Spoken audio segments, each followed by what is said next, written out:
Hello नमस्कार दोस्तों, I hope सभी अच्छे होंगे। तो दोस्तों, इंग्लैंड और इंडिया के बीच जो टेस्ट मैच सीरीज खेली जा रही है उसके आज दूसरे दिन लंच तक का खेल हो गया है। और उसके रिगार्डिंग अगर हम बात करें तो भारत की स्थिति इस समय बड़ी दयनीय है और मुश्किल में है। भारत इस समय कहना होगा, बिल्कुल ये कहना सही रहेगा कि भारतीय टीम इस समय मुश्किलों में है। और जो है वो ये है कि आज भारत की जो पारी है, सभी ने उम्मीद की थी कि भारत इस 204 के स्कोर से अपनी पारी को जो है 6 विकेट के नुकसान पे 204 जो भारत ने कल बनाए थे वहाँ से 250 से 300 के बीच ले जाने की पूरी कोशिश करेगा। लेकिन आज ऐसा कुछ भी नहीं हुआ। और हुआ ये कि शुरुआत के 20-25 मिनट में ही भारतीय पारी पूरी तरह से ढह गई और भारत सिर्फ 224 रन आज बना सका। और कहना होगा कि जो इस सीरीज में होता आया है, ज़्यादातर मैचों में आपने देखा है, एक मैच सिर्फ जो लॉर्ड्स में भारत हारा, वहाँ भारतीय लोअर मिडिल ऑर्डर ने थोड़ा संघर्ष किया था।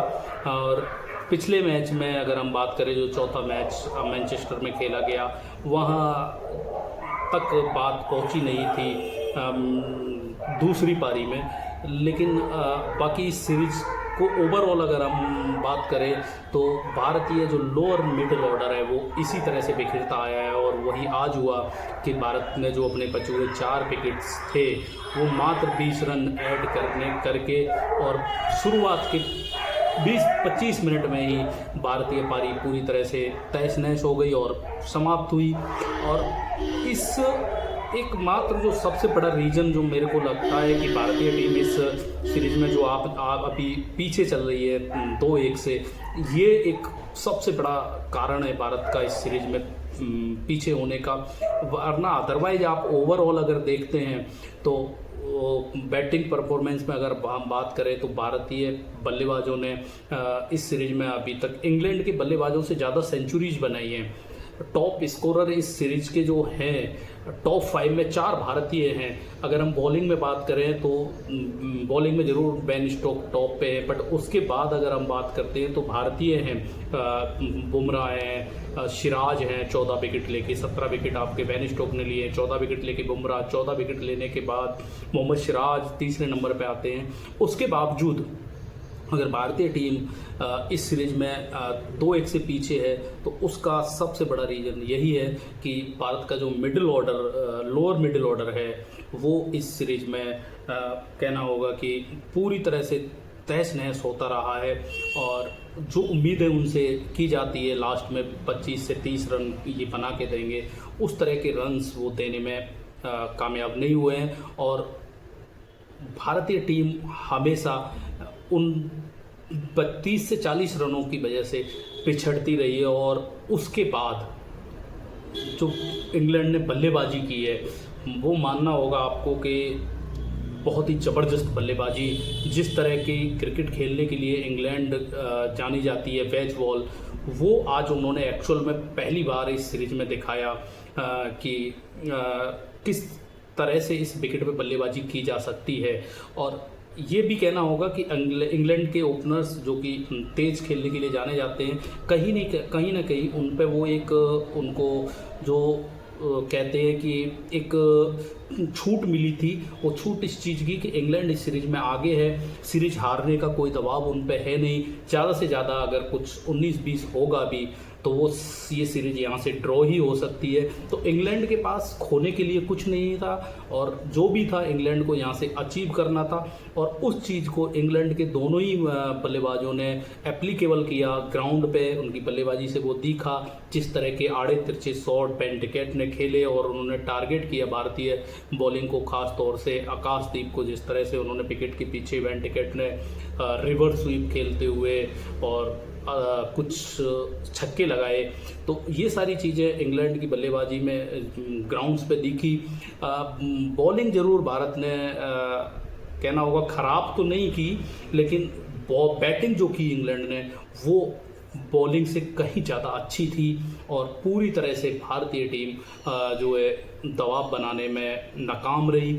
और अभी लंच के समय जो 109 रन भारत का स्कोर है एक विकेट के नुकसान पे भारत की मुश्किलें बढ़ गई हैं। निश्चित तौर पे भारत की मुश्किलें बढ़ गई है। जो उम्मीद और जो ख्वाब भारतीय प्रशंसक और भारतीय मैनेजमेंट ने देखा होगा कि इस टेस्ट मैच को जीतना है, वो कहीं ना कहीं धूमिल नज़र आ रहे हैं यहाँ से, क्योंकि इंग्लैंड निश्चित तौर पे एक बड़ी लीड की तरफ बढ़ने वाला है। इंग्लैंड को यहाँ से रोकना उतना आसान नहीं होने वाला है। अगर भारत यहाँ से इंग्लैंड को अपने 224 के स्कोर के आसपास रोकने में कामयाब होता है तो निश्चित ही कोई अनअवेलेबल एक स्पेल भारतीय बॉलर्स को डालना होगा, वो जज्बा दिखाना होगा जो सीरीज की शुरू होते हुए दिखा था, लेकिन इस सीरीज को ख़त्म होते होते वो फिर से रिकॉल किसी को लेनी होगी एक बार आगे आके इंग्लैंड को रोकने के लिए। अदरवाइज इंग्लैंड ने पूरी तरह से भारतीय बॉलिंग को और भारतीय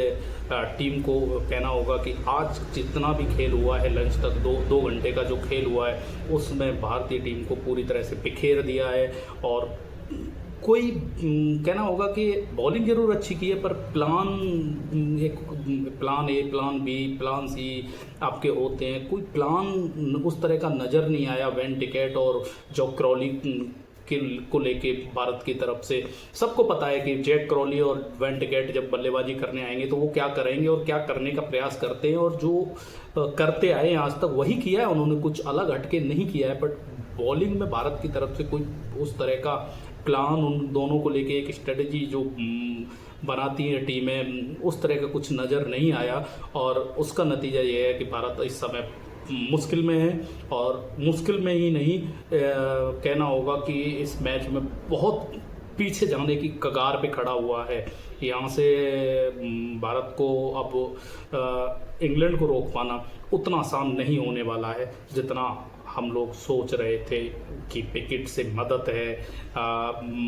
फास्ट बॉलरों को इस विकेट पे जिस तरह का इंग्लैंड ने प्रदर्शन किया है, उनके एक बॉलर कम होते हुए भी जिस तरह से भारत को उन्होंने 224 रन पर रोका है। दूसरा, क्योंकि आज बारिश अभी तक नहीं हुई है, ग्राउंड पे धूप है, तो थोड़ी बेटर कंडीशन बैटिंग के लिए ज़रूर हुई है। लेकिन अगर बैटिंग के लिए बेटर कंडीशन हुई है आज, तो फिर भारत को जो 4 विकेट भारत के अभी तक गिरे हैं वो उसके बारे में एक बार फिर से सोचना पड़ेगा कि आप क्यों नहीं कर पाए वो।